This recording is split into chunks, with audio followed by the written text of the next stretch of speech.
Speaker, the government is not serious about agriculture and food security, and it is reflected in the estimates of expenditure that were tabled. Critical areas are being neglected. Farm roads expenditure has been reduced. Extension services, which provide guidance to farmers, is flat.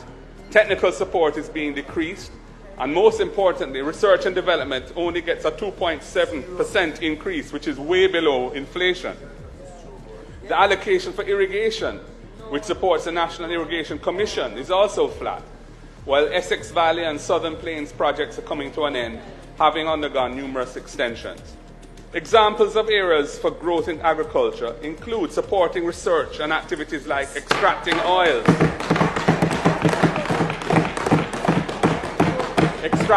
and flavors, developing value-added products from our agricultural produce, and capturing economic potential from waste from harvesting.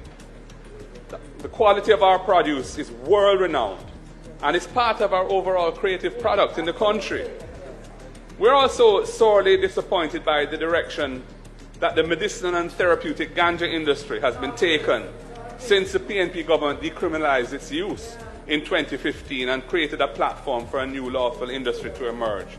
Our cannabis sector must be developed in a way that is far more inclusive for small farmers who now find themselves marginalized and excluded.